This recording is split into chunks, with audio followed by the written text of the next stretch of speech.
D'accord, je vais te donner le constat en fait, parce que ça part d'un constat très précis. Nous, on était depuis le 31 sur la place de la République, à suivre les AG, à participer aux différentes commissions. Donc moi, j'habite Créteil en banlieue.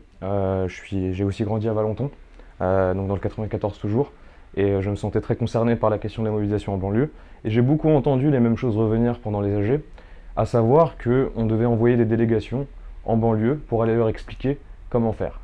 Et donc c'est un peu le constat du pourquoi on a créé Banlieue Debout, parce qu'on s'est dit, en fait, ces discours sont des discours quasi néocoloniaux, et on ne voulait pas être dans ce rapport-là où des gens de Paris euh, devraient être là pour expliquer aux gens de banlieue comment faire, alors qu'eux-mêmes sont capables de se prendre en main et de le faire, comme on a pu voir à la Nuit debout Montreuil, où ils ont tout géré tout seuls, et puis ils ont tout fait tout seuls sans avoir besoin d'avoir des gens pour leur dire ce qu'ils avaient à faire.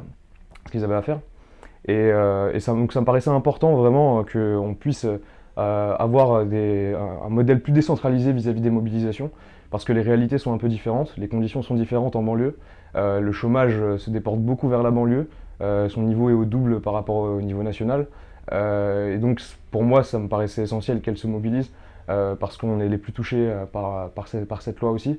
Voilà, on avait envie que la mobilisation se fasse en banlieue et qu'elle soit prise en main par les banlieusards eux-mêmes et pas par des gens à Paris qui diraient éventuellement ce qu'ils ont à faire. Voilà, c'est le constat du pourquoi de Banlieue Debout. Alors banlieue au pluriel, parce que en banlieue, comme on parlait de diversité au pluriel, j'aime bien insister sur ça et pas diversité au singulier, parce qu'en banlieue, il y a plusieurs réalités aussi qui se confrontent, qui s'adossent les unes aux autres.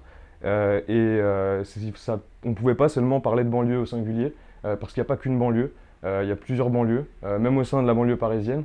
Les réalités sont différentes, les conditions sont différentes, les mobilisations, ça se traduit aussi sur des mobilisations qui n'ont pas forcément le même visage, mais ça n'est justement pas plus mal. C'est-à-dire que je pense que parce qu'on se nourrit aussi de cette diversité-là, qui fait que chaque mouvement va trouver des moyens différents pour se mobiliser, pour s'activer et faire sa propre nuit debout, va révéler en ça leur nature qui varie en fonction des villes et des réalités des populations dans ces villes, quoi.